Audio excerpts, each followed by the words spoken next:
What is going on, gamers? Aevatrex here, and today, as we know, Castle Clash has an update pretty much every month, and as clockwork, every update means new heroes. So 2017 just ended, and there were 12 brand new heroes going back, and I'm gonna go ahead and show you guys this right here. All of these heroes were brand new in 2017, starting off with Michael, because of course Lil Nick was the December Christmas hero. Then January, Michael came in, and then all of the heroes that followed after that. So what we're going to go ahead and do today is I am going to give you my list, the top 12, in order of how I would rank them from most useful to strongest. There's a lot of different variables that I use as far as how much impact the hero had when they came out and how strong it still is. And I'm going to rank them 12 all the way up to number 1. Now, of course, this is my list. That means that maybe I have a hero higher than you, maybe I have a hero lower than you, but that's okay. We can disagree because this is my list. You can have your list, it's okay. So let's go ahead and get started with number 12. Now at number 12, I have Creation 01. Now, that doesn't necessarily mean that Creation 01 is a bad hero. No. Actually, 2017, in my opinion, didn't have any bad heroes. The only thing is that Creation 01 is just not as good as everybody else that's going to be on this list. That doesn't make them bad. But Creation 01 just doesn't have a lot that it's going for. It's got the stun, it's got that, and it's kind of tanky and all of that. But other than that, it doesn't really bring a lot in HPM, etc. and dungeons. So he can be useful, but the usefulness is kind of not that good, which is why in this list, he's at the bottom of the barrel. So let's go ahead and move on to number 11. And of course, at number 11, I have Mectessa. Mectessa, once again, just like Creation 01, is not a bad hero, but it's just not as useful as everybody else. It does great damage, it sustains well, but it doesn't really do much of anything else. It's not very useful in a lot of game modes that are critical. And when Mectessa first released, it didn't really make an impact on the game. Like, yes, it was a brand new hero, but nothing really changed. No dynamics, nothing like that. So because of that, she finds herself at number 11. So let's move on to number 10. At number 10, I have Heartbreaker. Now, Heartbreaker was used on Guild Wars Defense a lot, just because of her attack, and in Lost Battlefield was very useful. HBM was also very useful. So Heartbreaker, when it first came out, and even still right now, I would say still has more use than Creation 01 and Mectessa that were before her. And not to mention the damage and the energy reductions are also very, very good. Now, she's not at the top of the chart for various reasons, but she is definitely not a bad hero, and that's why she finds herself at number 10. Now let's go to number 9. At number 9, I have Ronan. Now, I know that this might be a controversial pick, but the reason I have Ronan at 9 is because he's a very one-way hero. He's all about offense. Now, I know that some people did use him for Guild Wars as far as attacking. With him, I believe the build was with Scorch. So that was successful, but as much as that was a success, it caused a lot of people to fail with it as well. So Ronan did see some action in Guild Wars Defense for a time, but eventually he got replaced rather quickly. When he was first released, he didn't really change the game too much. He was a brand new hero in a way that no other hero would go into stealth like he did. But outside of that, he didn't really bring much of a difference. So this is why I rank him at number 9. If you rank him a little bit lower on your list, completely understand that, but this is why he's at number 9. Let's go to number 8. Now at number 8, I have Rockno. Now Rockno is a different type of animal, pun intended. This guy can be very offensive. He can do a lot of damage. He can be very defensive, whether you build him with Corrode, which would be a nightmare. He has self-sustain. He lowers energy. He is just a nightmare, especially when you're in a team atmosphere like Lost Battlefield.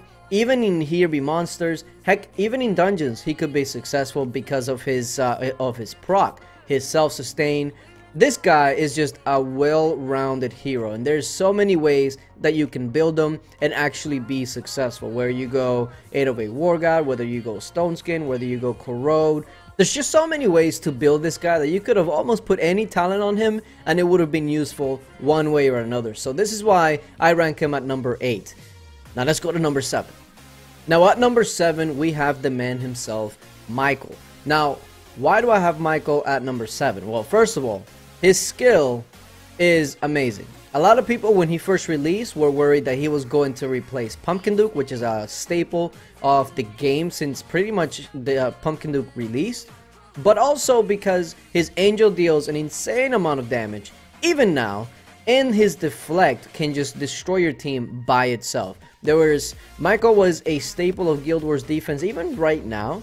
And there was a lot of ways to build them. You can go Tenacity, you could go Stone Skin, there's so many ways, even Revitalize for Lost Battlefield. This guy was an absolute monster, and he still is. His proc is still as good as ever, because any proc that makes your whole team better is just automatically a good thing in this game, period. So Michael is at 7. Let's go on to number 6. At number 6, we have the brand new hero, Sasquatch. Now, this guy, if you've already seen plenty of videos, or if you have him, this guy's a monster.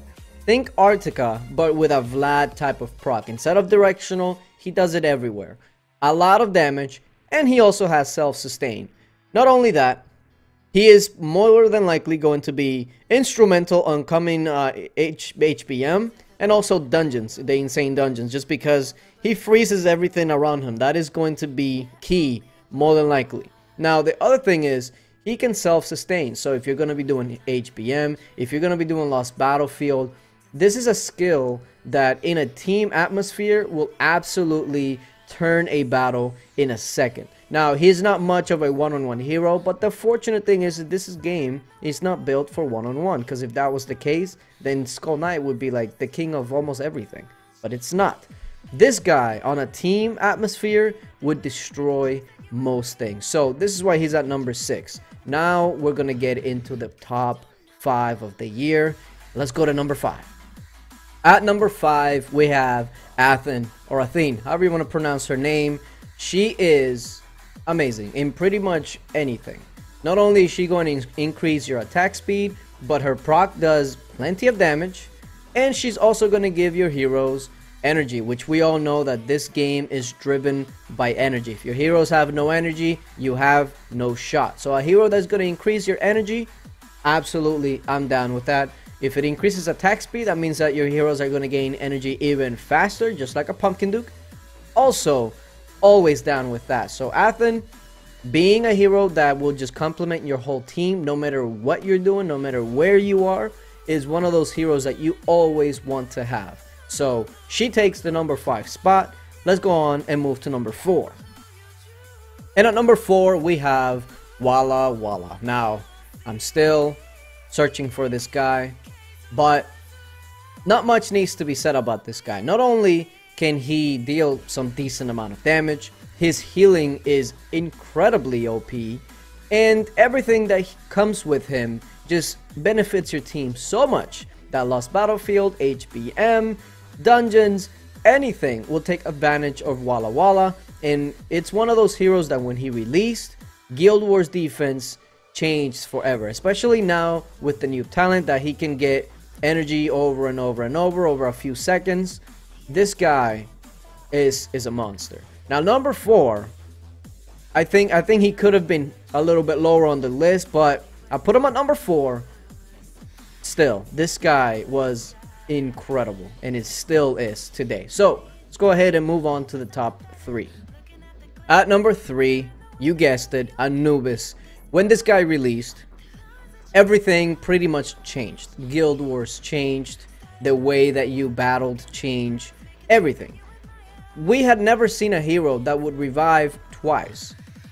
And this guy came with 3 revives. Not only that, he came with a proc that would do a percentage amount of damage and still do a lot of damage. He could be tanky, he could be offensive, he could be anything you wanted, and he would never die. Guild Wars forever changed when Anubis was released. Okay, Anubis is still one of those heroes that you do not want to go up against. If it's Corrode, if it's Stone Skin, if it's War God, it doesn't matter. Anubis came out, game changed forever. Anubis is still very relevant, and there's not much that you can do to stop him at this point in time. So Anubis takes the number 3 spot. Now let's go ahead and go to number 2. At number 2, Gunslinger. Let me tell you that when Gunslinger came out, if you thought Anubis had an impact on the game, Gunslinger had an impact and a half. Guild Wars forever changed with Anubis, but Guild Wars forever changed even more when you paired Anubis with a Gunslinger. Even now, the first thing I look forward to is not seeing a Gunslinger on a Guild Wars base. Like, this chick right here changed everything. You get a Gunslinger on a brand new account, and a level 20 Gunslinger would just solo all the first HBMs like nothing happened. You would go through the game like it was nothing, just with one Gunslinger. It was crazy. Now Anubis had an impact, but Anubis at lower levels wasn't really that powerful, whereas a Gunslinger 1 of 10 skill, level 20, would just destroy everything. It didn't even matter. Gunslinger right now is still super strong, and going into the future, I don't really think that she's gonna go anywhere. So Gunslinger comes at my number 2. So with that being said, I'm pretty sure you already know who is going to be number 1. Let's go ahead and go to number 1. And of course, number 1 is Skeletica. Now, Skeletica is an event-only hero, the event-only dragon. So of course, we all knew that he was going to be powerful, but this guy is extremely powerful. My build would be the Scorch build, because I feel like that is just an insane build. But you can go War God, you can go Stone Skin, you can do anything. You can go 808 self-destruct and you'll probably be okay with Skeletica. That's how powerful this hero is. There's a reason why it's an event only. And if you don't have a Skeletica, it changes everything. You can have all the other heroes that I just mentioned, and if you don't have a Skeletica, and this Skeletica is surrounded by good heroes, you're probably gonna lose. That's how powerful this hero is. And being an event-only hero was not a letdown. Like, there are some other letdowns like Destroyer. Destroyer really was never that good, but Skeletica, I would say, definitely takes the number 1 spot in this ranking. Now you saw how I would rank all 12 heroes that came out for 2017. What would you change? Like I said, if you don't agree on one or a couple, that's okay, because you can make your own list. We don't have to agree on this. But if you do have a different opinion on something, go ahead and put it in the comment section. Matter of fact, go ahead and put your own list in the comment section, and if there's something different that you thought from mine, go ahead and tell me why. I would love to hear your opinion, the community's opinion, and see if maybe you can change my mind. You know, I don't know. The one that I was kind of on the fence about the most was Ronan. So if you were to sway me on a position, it will probably be Ronan. But outside of that, definitely give me some feedback. Tell me what you would change. But yeah, appreciate you guys for watching, and until later. Bye.